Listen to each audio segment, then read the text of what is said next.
everyone. So it's Saturday morning and Mooney says hi to you guys. Say hi, Mooney.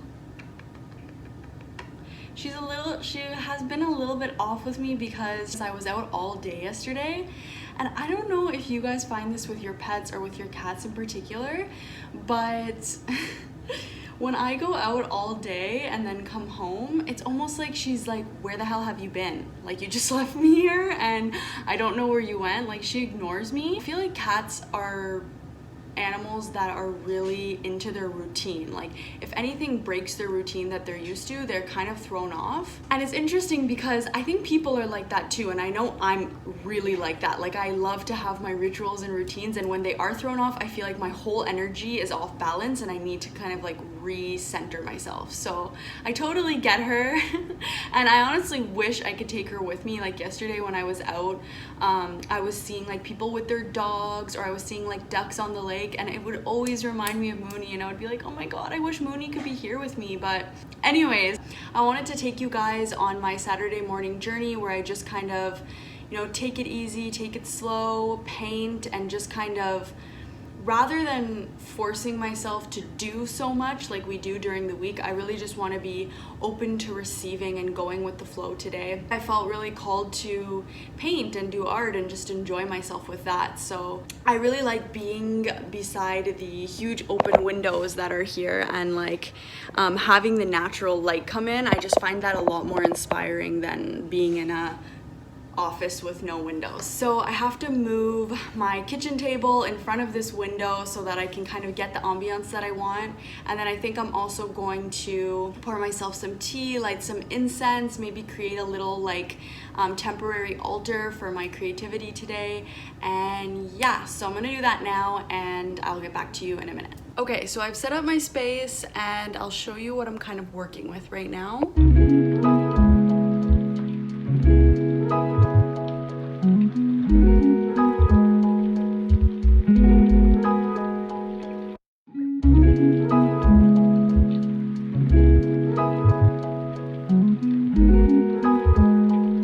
So here's the painting. I started with this chandelier with some candles and then some more candles down here.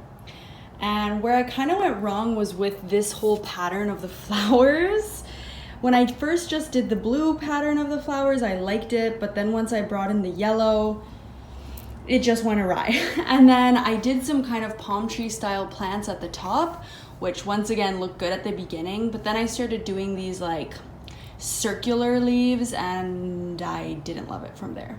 But I still really like the chandelier and the candles. So I'm going to maybe use some glitter on the candle flames and try and make those more orangey and big and bright.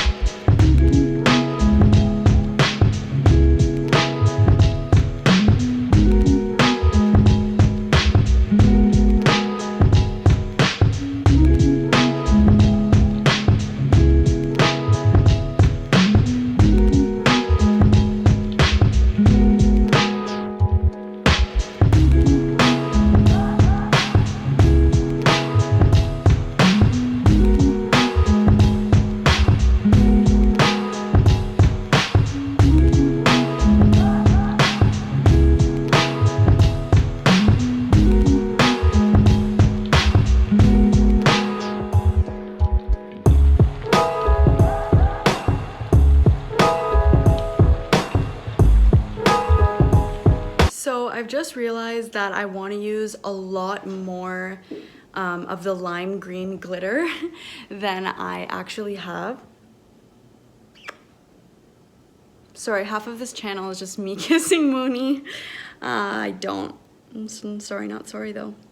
Okay, so I'll show you what I've done so far. Okay, so I started putting the glitter as the flames. I used a bright orange with this pink that shines iridescent blue, if you can notice in that one little area. And then with the candle holders down here, I wanted to use this lime green glitter around the edges with the glue, but then I didn't have enough left for these two, and I also want to use the green glitter on the green parts of the chandelier and maybe even on the leaves.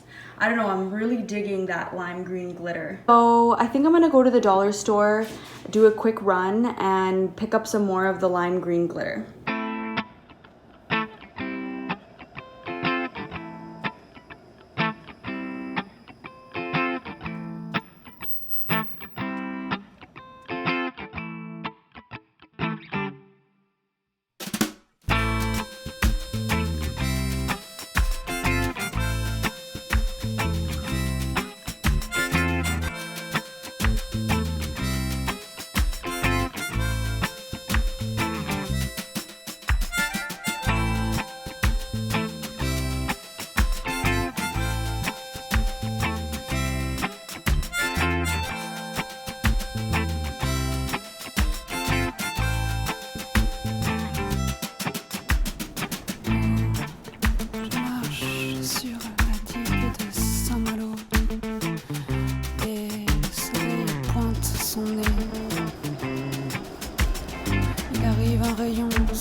everyone. The other day when I was filming and I was working on this painting, I went to the dollar store, as you guys saw, and then when I got home I had some place to be and I couldn't continue filming, but I did end up finishing the painting and I feel like I saved it as much as I could. Anyways, I'm happy with the way that it turned out. You guys can see it here, what the end result ended up looking like. But I guess I just wanted to take this time to tell you guys about a book that really helped me to get back into my creativity and back into actively creating. Because, you know, as we know, as creatives, we go through dry spells and we go through other periods where we're really active. So yeah, so this kind of journey of creating again all started with this book that I have here. So it's called The Artist's Way by Julia Cameron, and I'm sure that you guys have heard of it. It's actually not that long. Basically, it's 12 chapters. It's supposed to be read throughout 12 weeks. So it's a 12-week program. And basically, at the beginning, you actually sign a contract saying that you're going to do everything she tells you, and this is actually supposed to unblock you as an artist. It's called The Artist's Way, a spiritual path to higher creativity. And then it says, a course in discovering and rediscovering your creative self. So here's the contract. As you can see, I signed it. So basically the way this program works is that each week you're supposed to read the chapter, and honest to God, the chapters are probably usually around like 5 pages long. So it's super quick read, but they're really insightful, and what they do is they help you understand what's blocking you from creating. Because a lot of the time when we don't create, whether you're a writer, a painter, a singer, an engineer, a builder, a graphic designer, I don't know, any type of creation that you do, whatever your craft is, however you consider yourself an artist, sometimes we get really hard on ourselves and we're like, oh, I'm just being lazy. I'm not doing it because I'm not trying hard enough. I'm not putting in enough hard work. And if this sounds like you, I just want to tell you that it's not because you don't care, because you're lazy, because, I mean, that can be it for some people, but for most of us, it's not. It's actually, we have blockages in the way. These blockages tend to usually have to do with our beliefs about ourselves or our beliefs about society, but something about our actual core beliefs prevents us from creating. So in each chapter, she kind of goes over what could be in your way, and then at the end there's tasks, and these tasks are like little exercises that you're supposed to do. And I'll give you some examples of those exercises. But the other thing that you're basically committing to during the 12-week program, aside from actually reading the book, is doing a weekly artist date and daily morning pages. So the artist date is actually really fun. You basically take around an hour for yourself each week, or it could be longer if you wanted to, and you are supposed to go out and do something by yourself that is supposed to delight your inner artist. And your inner artist and your inner child are kind of close, and we'll talk about that too. And then with the morning pages, what you're supposed to do is every single morning when you wake up, you're supposed to write 3 pages. As soon as you wake up, you just write 3 pages. They could be anything. You could literally write, I don't know what to write right now, I just woke up, I'm tired. Or you could write a story, it could be like a diary, but you're just supposed to write 3 morning pages every single morning and go on the artist date. And basically the morning pages are supposed to be you in conversation with the universe, and it's kind of like your part of the conversation. You're telling the universe what you're struggling with, how things are going, what you want, and it's basically you making your needs known to the universe and letting them know like, hey, I need help with this, or I'm struggling with this kind of thing. And then with the artist date, it's supposed to be you receiving. So with respect to the conversation with you and the universe, this is the part where the universe gets to speak to you, kind of. So she gives some examples of different artist date you could go on. Yeah, so she talks about the artist date being you filling up your well, basically, and like recharging and kind of giving your artist inspiration. So kind of igniting your senses. So she talks about how your artist needs to be pampered and listened to, how it's basically a part of yourself that if you're constantly either neglecting or being so harsh on, that your artist is not going to want to come out and play. So in your artist dates, you're supposed to really let your inner artist lead the way. Like, for example, maybe rationally you're gonna think, oh, let me go to an art gallery because, you know, then I'll be taking in these beautiful works of art and that would be a great artist date. But maybe your inner artist actually would prefer to like go to the dollar store and buy Play-Doh and like play with that Play-Doh, and that's going to be actually a lot more like tantalizing to your senses than going to see something that maybe other people appreciate as great works of art but doesn't really get you, your inner artist, excited kind of thing. So these are the examples she gives. She says, a long country walk, a solitary expedition to the beach for a sunrise or sunset, a sortie out to a strange church to hear gospel music, to an ethnic neighborhood to taste foreign sights and sounds. Your artist might enjoy any of these, or your artist might like bowling. Some examples of some artist dates that I went on during the process. Right now, I'm actually not done this. We have 2 more weeks left, I think. We're gonna be on week 11. We just finished week 10. The artist dates that I've gone on that have been really awesome have happened very impromptu, like they weren't planned. Like one amazing artist date that I remember, I was just playing with my kitty Mooney and I had some music playing in the background from Spotify, and then this chant came on, this Sanskrit chant that I really liked.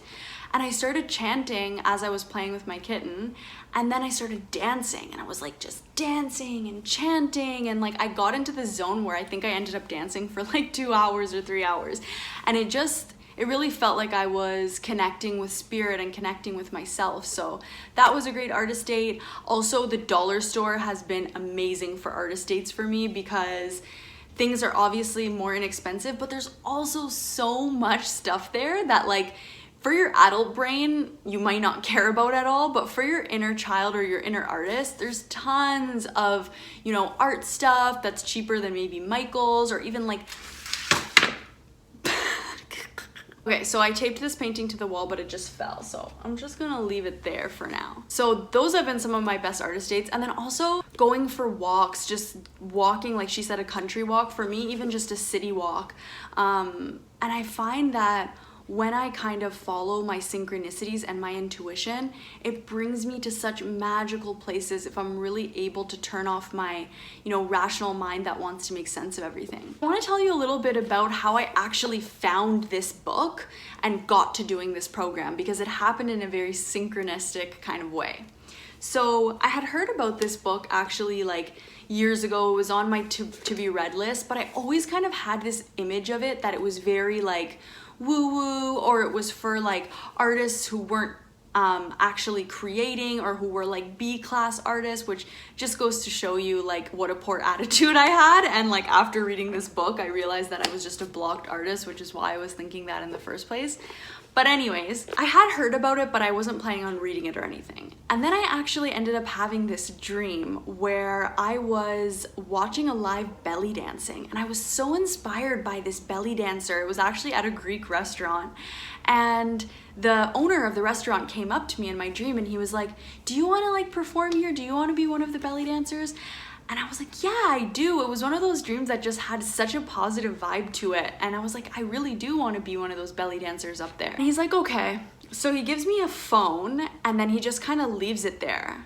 And then he left. And then one of my like second cousins was beside me, and he looked at me and he was like, I think you're supposed to like use that phone and call somebody to like, so that you can work here.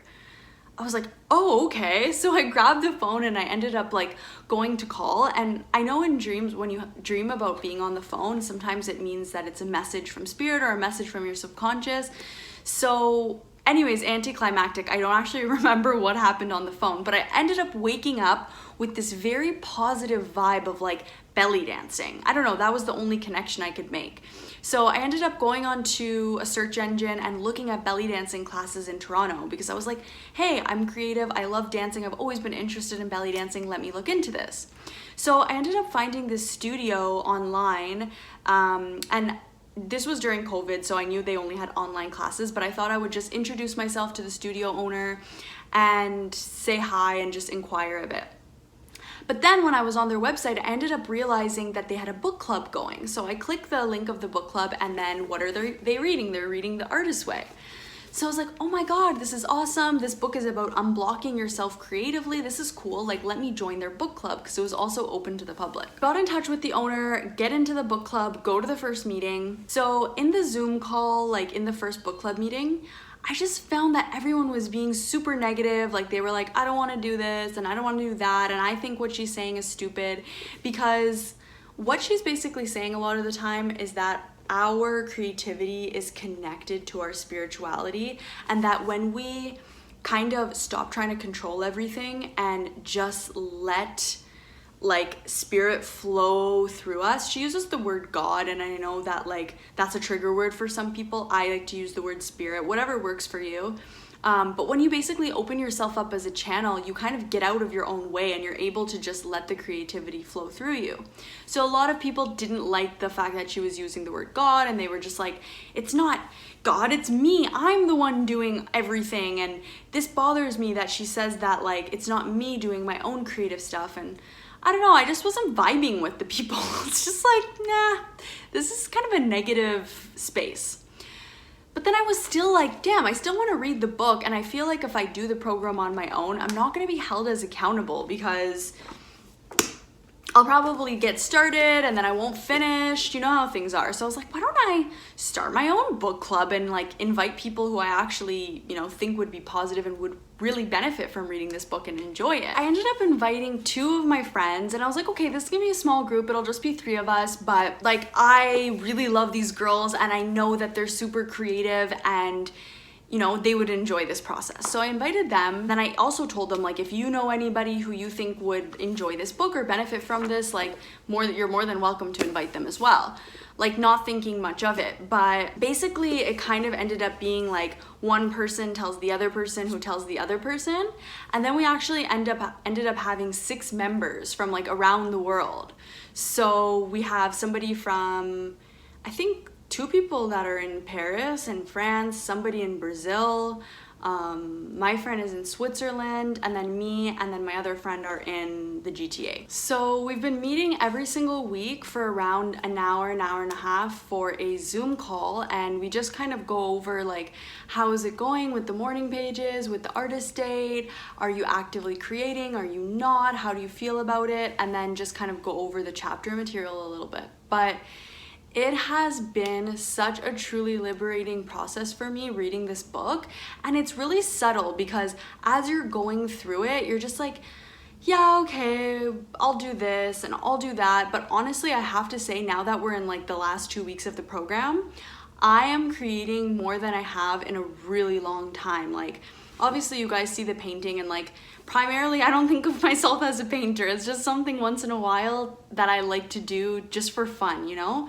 But I love writing, and I've started like a couple of novels in the past. I've finished some short stories, and that's where I really always saw myself primarily as a writer. So it got me writing again, and it got me painting, and it got me drawing, and it just got me in such a creative zone where I'm also creating content for like online. So yeah, I don't know, I just wanted to share it with you guys because I think that if you're a creative or you're somebody who would like to create more than you are right now, I would just really recommend the book. One example of one of the tasks, like one of the exercises that she gives at the end of the chapter, like one that stands out in my head that really helped me kind of have a breakthrough, was you're supposed to write a letter to yourself from your 80-year-old self. So you're basically supposed to like pretend you're 80 years old and you're yourself and write a letter to your younger self.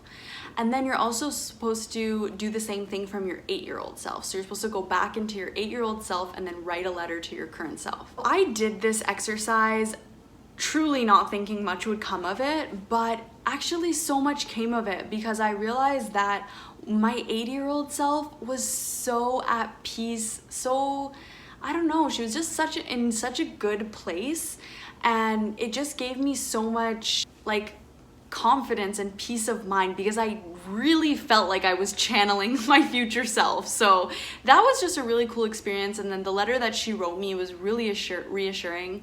And then when I had the letter from my 8-year-old self, it was kind of like the opposite. Like I expected it to be super happy and playful, and then it was actually like not. It kind of went to a darker place and more of a place where like my 8-year-old self didn't feel safe and was looking for, you know, that safety or that sense of security.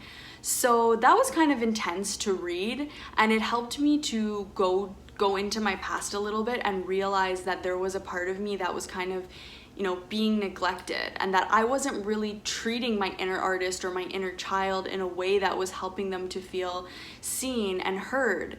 And for me, a huge breakthrough in my creativity was connecting with my inner child, making peace with some things from my childhood, and then, you know, connecting with my inner child and saying, okay, what do you want to do in this moment? What do you feel like creating? You know, and then that's why, like, probably so much of my artwork, like how I decorated my Christmas tree, or the painting you see here, or like I started like a sketchbook, like not a sketchbook, but like a little art book that I've been working on. And I've been just drawing these little, like this is a music angel. It's kind of hard to see, but hard to see the colors, but you can kind of see there, it's like super whimsical.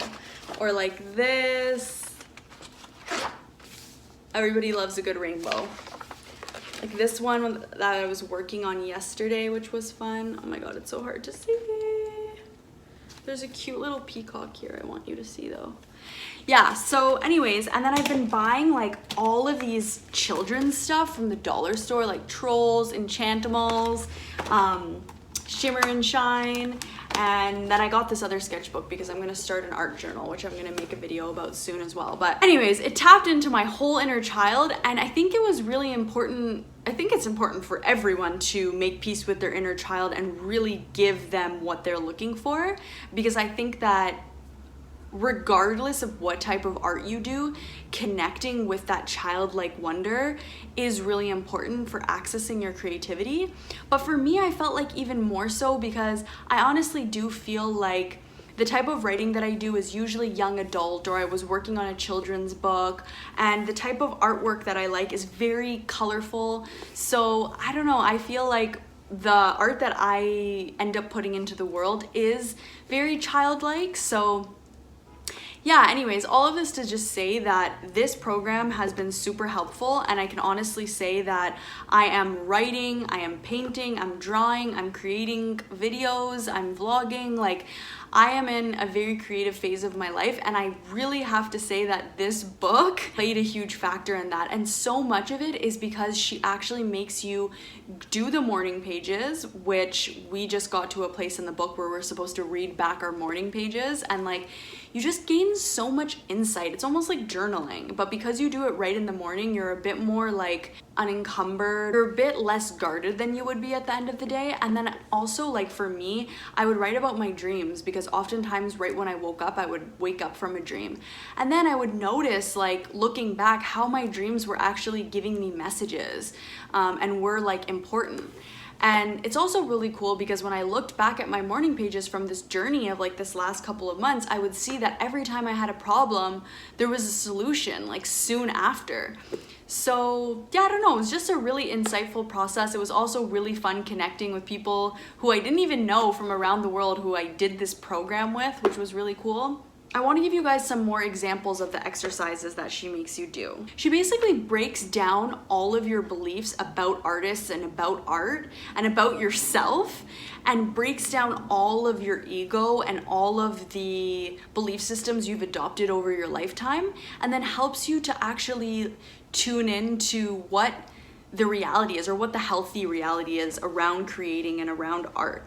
Oh, this was also a really fun one. Imaginary lives. If you had 5 other lives to lead, what would you do in each of them? So that one was really cool, because when I wrote out the five other lives that I would lead, they were all things that I could totally see myself also doing in this lifetime. I'm actually gonna share it with you guys. Why not? Let me go grab my notebook. Here's another example. List 20 things you enjoy doing. I wrote, okay guys, don't judge me for this. I wrote going to the aquarium, going to the art gallery, seeing the traveling exhibit that's currently in on the art gallery, going for long walks to completely new places, camping, singing, meditating, drawing, coloring, and painting I put as 1, reading, hiking, socializing at restaurants with drinks, seeing and listening to live music, traveling, being vulnerable / intimate with someone I'm close with, laughing uncontrollably with someone else, getting creative with makeup application, dancing, breathwork, divination, and cacao, Avi. Thrifting and making out, of course. So I don't know, she gets you to do these exercises, and then it's like after you look at this list, you're like, okay, when was the last time I did any of these things? Probably a long time ago, because as adults we're constantly like working and doing things that are less fun. Okay, so these are my 5 imaginary lives, okay? So I said I would be a mother and a doula, caring for babies and mothers alike. I would use my compassion and healing hands to bring ease, peace, and love to pregnancies, women, and children. I would provide comfort, love, and wisdom.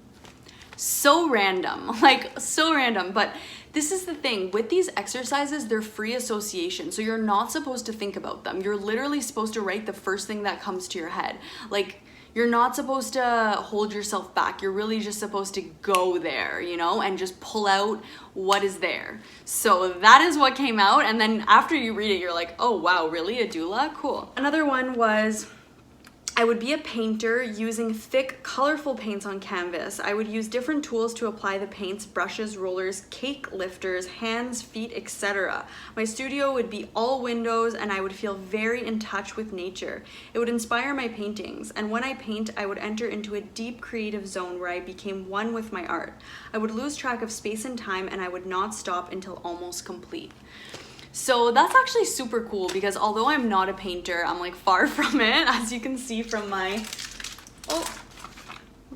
joyful little painting here. I still had so much fun creating it, and like every single day I would go back to it, sit at the table, work on it, and like I basically was living this life because I have huge windows in my apartment and it felt like my own studio, so it's cool. The other one, I would be a fortune teller living out of a caravan, a traveler who could pick up her house and go anywhere. I would be deeply connected to nature and often park my caravan in the forest. People would come to me for readings, but I would give them nothing short of the truth. So oftentimes the same person wouldn't come back twice. Sometimes I would have visitors, but oftentimes it would just be me, nature, the animals, and the spirit realm. My visions are crystal clear and extremely accurate.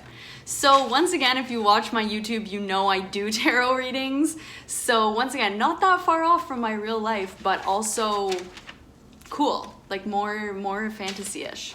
I am a writer and a mixed media artist. I have a following and there is buzz around my shows in the art world. This was at the beginning of the journey when there was a lot more ego. I fill a whole gallery with my emotions, rawness, and energy, all through my photographs and creations. I write for several magazines and have an agent who manages my bookings and publications. Whew, that would be amazing.